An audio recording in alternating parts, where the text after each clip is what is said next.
Hello dear students, how are you?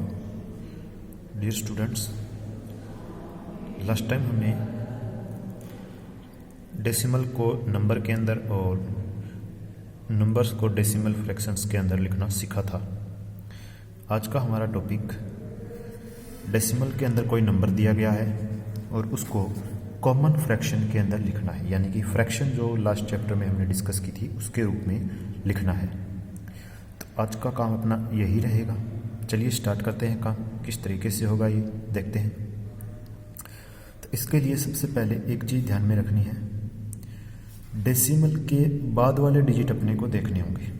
Decimal के बाद वाले डिजिट, ये डेसिमल है, इसके बाद में ये डिजिट है, इनको देखेंगे और जितने डेसिमल के बाद में डिजिट होंगे उतने ही नीचे 1 के बाद में 0 लगेंगे।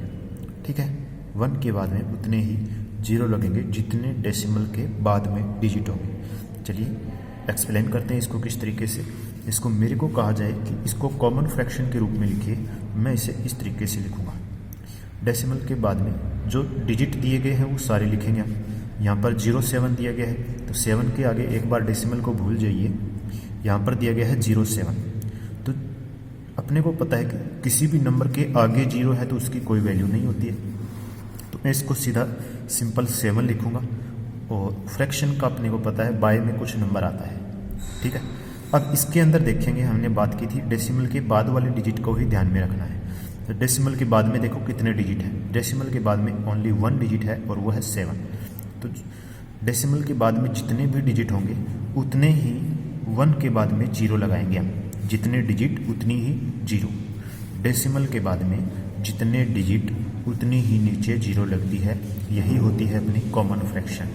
ठीक है, तो ध्यान रखेंगे डेसिमल के बाद में जितने भी डिजिट उतनी ही नीचे 1 के बाद में 0 लगती है, ये अपनी कॉमन फ्रैक्शन होती है। ऊपर के जो डिजिट होते हैं उनको एज इट इज लिखा जाता है। ध्यान रहेगी बात, ऊपर जो भी आएगा वो जो नंबर के अंदर दिया हुआ है वही लिखा जाएगा। यहाँ पर 07 है तो यहाँ 0 भी हम लिख सकते हैं, कोई दिक्कत नहीं है। यहाँ 0 लिखो या ना लिखो अपनी मर्जी है, क्योंकि किसी नंबर के आगे 0 है तो उसकी कोई वैल्यू नहीं होती। ठीक है, तो 7 बाई में 10 इसका राइट आंसर होगा। ये ध्यान रखेंगे, डेसिमल के बाद में जितनी 0, बाय में 1 के बाद में उतनी ही 0 लगेगी। डेसिमल के बाद में जितने डिजिट होंगे, जितने डिजिट उतनी ही 0। ठीक है, तो ऊपर वाले जो नंबर है वो एज इट इज लिखे जाएंगे और डेसिमल हट जाएगा। ये सबसे इम्पोर्टेंट बात है। जैसे ही मैंने ये नीचे 0 लिखी, ऊपर से डेसिमल गायब हो जाएगा। ये ध्यान में रखना है। अगर डेसिमल यहाँ लगा दिया तो ये सम गलत है। यहाँ पर डेसिमल था और यहाँ मैंने 0 लगा दी, डेसिमल हटा करके। ध्यान रहेगी बात। आगे चलते हैं। सेकेंड पार्ट अपने पास है, ये देखिए। यहाँ पर देखेंगे, पहले बाई का साइन लगा लेते हैं। हमने बात की थी ऊपर वाले नंबर जो है एज इट इज जो भी है वो सारा का सारा डेसिमल हटा के लिखेंगे आगे। डेसिमल जो भी नंबर दिया हुआ है उसको डेसिमल हटा करके यहाँ लिखेंगे। ठीक है, तो क्या दिया हुआ है 0.07, तो 007 ये दिया गया है। इन 0 की कोई वैल्यू नहीं होती है, ये मैं हटा सकता हूँ क्योंकि किसी नंबर के आगे 0 की कोई वैल्यू नहीं होती है, सिंपल 7 माना जाएगा। तो जो डिजिट ऊपर दिए गए थे वो हमने लिख दिए। अब देखेंगे डेसिमल कहाँ है। डेसिमल इधर है, इसके बाद में कितने डिजिट है 1 2। डेसिमल के बाद में 2 डिजिट, तो मैं यहाँ पर 1 लिखूंगा और जितने डिजिट उतनी ही 0। ये मेरे पास आएगी कॉमन फ्रैक्शन। जितने डेसिमल के बाद में डिजिट उतनी ही 0। और बाकी का जो ऊपर यहाँ लिखने वाली चीज़ है वो यहाँ से देखेंगे, जो भी नंबर यहाँ दिए गए हैं वो एज इट इज यहाँ लिखे जाएंगे। ठीक है, अगला सम एक बार फिर से देखते हैं। ये देखिए 0.070। हमने कल डिस्कस किया था कि लास्ट वाले 0 की कोई वैल्यू नहीं होती। डेसिमल के बाद में लास्ट वाले डिजिट की अगर 0 है तो उसकी कोई वैल्यू नहीं होती। अगर हम लिखना चाहें तो इसको लिख सकते हैं, ना लिखेंगे तो भी कोई दिक्कत नहीं है, अपना सम गलत नहीं होगा। लास्ट वाले 0 और डेसिमल से आगे जो सबसे आगे 0 दी होती है इनकी कोई भी वैल्यू नहीं होती है। आप चाहे तो यहाँ पर 0 लिख सकते हैं, चाहे तो ना लिखें। यहाँ भी 0 लिखो तो लिखो, अदरवाइज अपनी मर्जी है, ना लिखें तो भी अपना सम ठीक है। ठीक है, तो ये देखते हैं किस तरीके से होगा। सबसे पहले हम लगाएंगे बाई का साइन। अब देखेंगे ऊपर क्या दिया हुआ है 0.070, तो ये सारा का सारा एज इट इज यहाँ लिख देंगे। अब हमने डिस्कस किया था कि ये 0 और ये 0 की कोई वैल्यू नहीं है। चलिए छोड़िए, हम मान लेते हैं कि इनकी वैल्यू है, इनकी वैल्यू है। मैं यहाँ पर किस तरीके से लिखूँगा, मैं लिखूँगा 0070, ये मैं लिखूँगा 0070, इस तरीके से मैंने लिख दिया। अब मैं देखूँगा कि डेसिमल यहाँ दिया है, इसके बाद में कितने डिजिट हैं, 1 2 3, 3 डिजिट है। तो मैं यहाँ पे 1 लिख करके 1 2 3 0 लगा दूँगा। ध्यान रहेगी बात। डेसिमल के बाद में जितने भी डिजिट उतने ही 0 1 लगा करके नीचे लिखेंगे, और ऊपर जो नंबर दिया गया है वो एज इट इज लिख देंगे। ठीक है, ये बात ध्यान में रहेगी। चलिए, तो ये अपने पास आंसर आएगा कॉमन फ्रैक्शन का। ये सम ठीक है, कोई दिक्कत नहीं है। अगर तुम चाहो तो ये जो है ये 0 हटा सकते हो, क्योंकि इनकी कोई वैल्यू नहीं होती। आपने देखा होगा काउंटिंग में हम सीधा 1 लिखते हैं, 2 लिखते हैं, 3 लिखते हैं, 4 लिखते हैं। और जब छोटे बच्चे थे तो हम 01 02 03 04 इस तरीके से लिखते थे। तो ये भी ठीक है, और अगर मैं इतनी लिखूं तो भी ठीक है, क्योंकि किसी नंबर के आगे 0 दी हुई है तो उसकी कोई वैल्यू नहीं होती है। ठीक है, तो इन 0 की भी कोई वैल्यू नहीं है। आप चाहे तो सिंपल 70 लिखें और चाहे तो 2 0 आगे लगाएं। बाकी बढ़िया तरीका यही रहेगा कि इन 0 को ना लिखें हम। ठीक है, ये 0 हम नहीं लिखेंगे। आगे देखते हैं, ये सब ये दिया है तो किस तरीके से लिखेंगे। सबसे पहले बाई का साइन लगाइए और देखिए क्या नंबर दिया गया है 70। डेसिमल के अलावा डेसिमल को छोड़ दें और बाकी का जो सारा दिया गया है वो यहाँ लिख दें। डेसिमल को छोड़ दें, बाकी का सारा यहाँ लिख दें 17। अब देखेंगे बाई में क्या लिखें, तो बाई में हम देखेंगे डेसिमल के बाद में कितने डिजिट हैं। डेसिमल के बाद में एक अकेला 7 है, यानी कि एक ही डिजिट है। तो एक ही डिजिट है तो हम 1 0 इसके बाद में लगा देंगे, 1 लिख करके 1 0 लगा देंगे। ये अपना राइट आंसर होगा। इसके बाद यहाँ पहुँचते हैं, तो यहाँ देखेंगे तो क्या बनता है। सबसे पहले बार लगाएंगे और न्यूमरेटर के अंदर जो दिया गया है नंबर वो सेम लिख लेंगे। ये जो दिया गया है वो सारा का सारा लिखेंगे, डेसिमल नहीं लिखना है, ध्यान रखेंगे डेसिमल नहीं लिखना है, बाकी सारा नंबर यहाँ रिपीट करेंगे। अब देखेंगे इसके बाय में क्या लिखें, तो बाय में हम गिनेंगे यहाँ से डेसिमल के बाद में। डेसिमल के बाद में डिजिट गिनने हैं, ध्यान रखिए आगे वाले नहीं पीछे वाले। तो डेसिमल के बाद में देखेंगे 1 2 3, 3 डिजिट है तो हम 1 लगाएंगे और जितने डिजिट है उतनी ही 0 यहाँ लिख देंगे। ठीक है, अब आगे वाला सम देखते हैं और इस पार्ट का लास्ट सम रहेगा। बाकी के सम आप खुद करेंगे अपनी मैथ की बुक में से या जो काम आपको दिया जाएगा उसमें से। अपने को दिया गया है 11.077। तो सबसे पहले हम करेंगे बार लगाएंगे, डिवाइड का साइन या बाय का साइन या वेनिकुलम बार जो भी है, इसको यहाँ लाइन लगाएंगे। ये अब देखेंगे जो दिया गया है वो सारा का सारा एज इट इज यहाँ लिख दिया। अब ध्यान देंगे इस 0 की वैल्यू है क्योंकि ये डेसिमल के लास्ट में नहीं है। अगर लास्ट में यहाँ 0 होती है तो उसकी कोई वैल्यू नहीं है, लेकिन ये 0 पहले लगी हुई है तो इस 0 की वैल्यू अपनी जगह रहेगी। इस 0 को हम हटा नहीं सकते। अगर लास्ट में होती तो उसको हटा सकते थे या इरेज कर सकते थे, लेकिन यहाँ पर ये 0 बीच में दी गई है तो इसकी वैल्यू रहेगी। तो सबसे पहले तो अपने को ये बार का साइन लगाना है। आफ्टर देन ये सारा का सारा नंबर डेसिमल छोड़कर यहाँ लिखेंगे।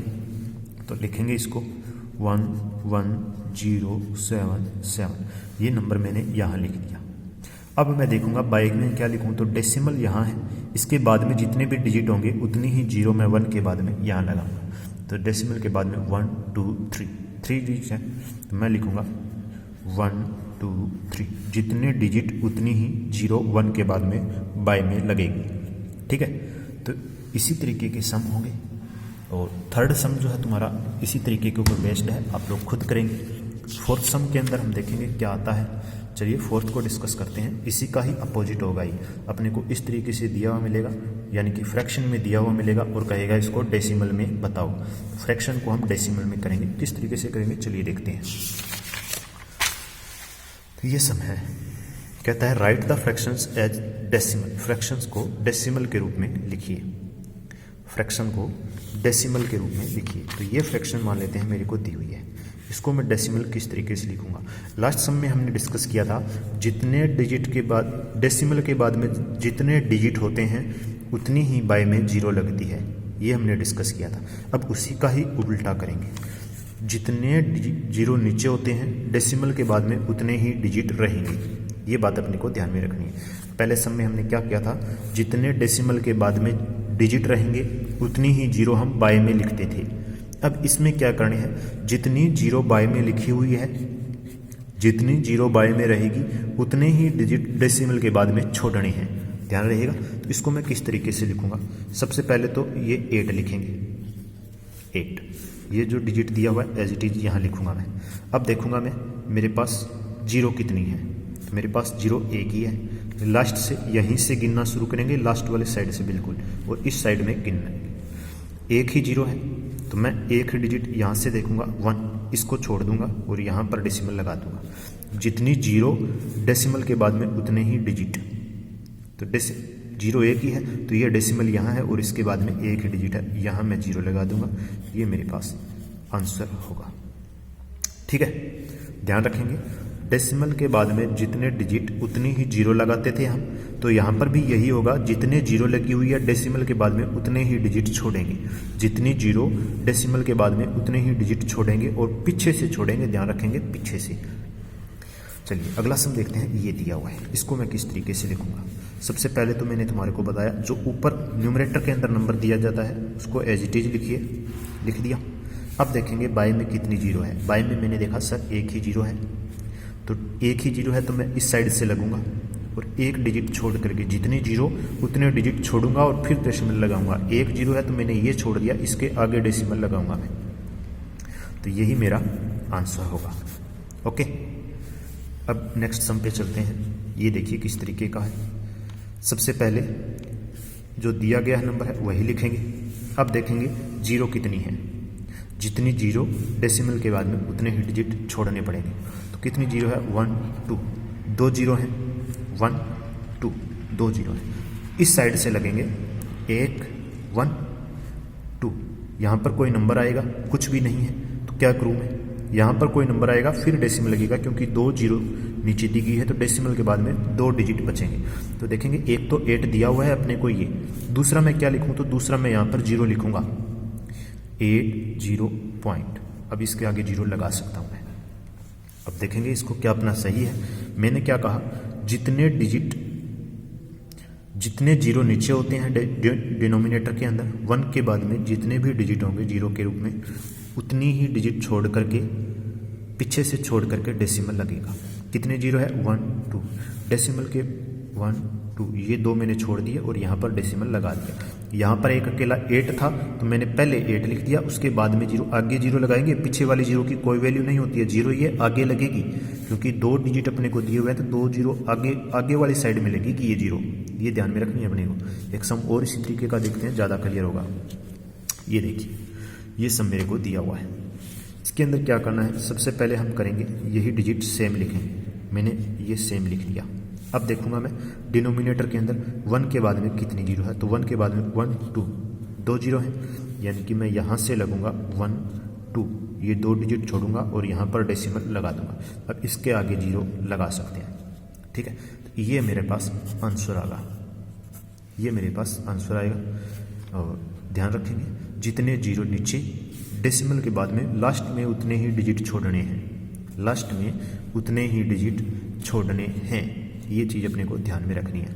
अगर डिजिट पूरे ना हो रहे हैं, जीरो जैसे यहाँ पर था डिजिट एक ही था, जीरो दो आ गई, तो पहला डिजिट छोड़ेंगे ये 8 और दूसरे डिजिट के लिए मैं यहाँ आगे जीरो लगाऊंगा इसकी, फिर यहाँ पर डेसिमल लिखूंगा। आगे वाला सम इसी तरीके का है, देखते हैं। मेरे को सम दिया 180, नीचे दी है 1 2 3 4 0। सबसे पहले क्या करूँगा मैं, सबसे पहले तो ये 180 एज इट इज लिखूँगा, लिख दिया 180, इसको एज इट इज उठा करके यहाँ लिख दिया। अब मैं क्या करूँगा, ये नीचे वाली जीरो गिनूंगा कितनी है, 1 के बाद में 1 2 3 4, 4 जीरो है, यानी कि डेसिमल के बाद में मेरे पास 4 डिजिट बचेंगे। डेसिमल के बाद में 4 डिजिट मेरे पास बचेंगे, तो मैं क्या करूँगा, यहाँ से गिनना शुरू करूँगा। 1, ध्यान रखना हमेशा ही इस साइड से गिनेंगे और इधर चलेंगे, 1 2 3 4।